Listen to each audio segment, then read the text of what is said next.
Well, it wasn't clear it was going to happen, Lewis, but it did. It survived the war against it. Christmas happened yesterday, and we're back in studio today, the day after Christmas, and there's so much to talk about.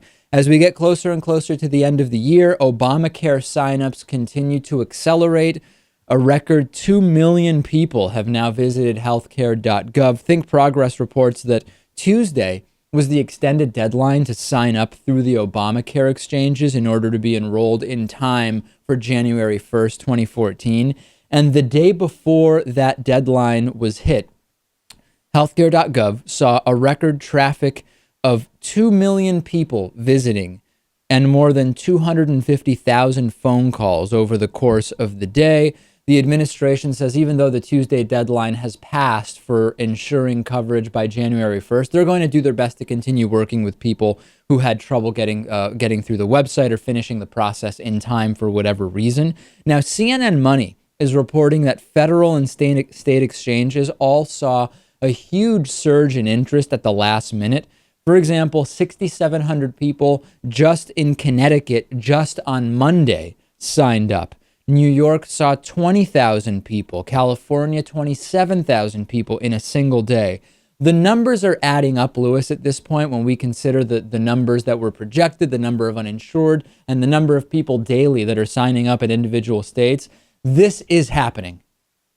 It's happening, and it's moving pretty quickly. It seems that the goal, I don't know, I guess what you would call the goal, the number they needed to meet to make this work, fiscally, it looks like it will happen. Yeah, in spite of the problems with the website that were in part caused by right-wing denial of service attacks and just flat out structural lack of funding from individual governors, we still have over 1 million people signing up for, remember, private, non-communist coverage through this national exchange and the state exchanges.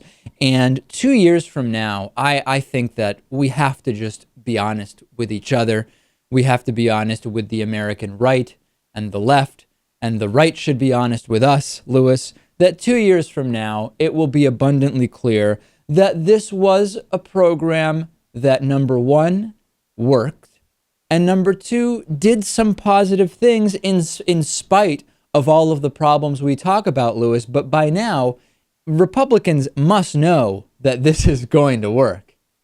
Well, it looks like it's going to, but I think we still have to wait a few days here to say with certitude that it's working, because there could be any number of glitches as soon as the new year hits and this goes fully into effect. It's possible. And again, that wouldn't distinguish this from any other social program or other program that has started and had some problems. There are still huge problems with the system. We can't forget them. The for-profit system to begin with structurally is a huge problem. The incredible amount of bureaucratic waste that exists because of that, including all of the medical billing industry that exists. It's an entire industry based on having a for-profit healthcare system. The huge influence of big pharma, right? And we talked about a $2,000 eye drug being selected instead of a $50 eye drug by many doctors, to the tune of $1 billion in extra costs for Medicare when both drugs are equally effective. Unnecessary tests and procedures because of the reimbursement insurance get paid for each thing you do complex. And then, of course, still many people who don't get care and will continue not to get care. So this is by no means a panacea, Lewis, but it is incrementally better. And I think that's what we have to focus on. It's an improvement. Yeah. Is it what I wanted? Ultimately, no, but it is an improvement, I guess.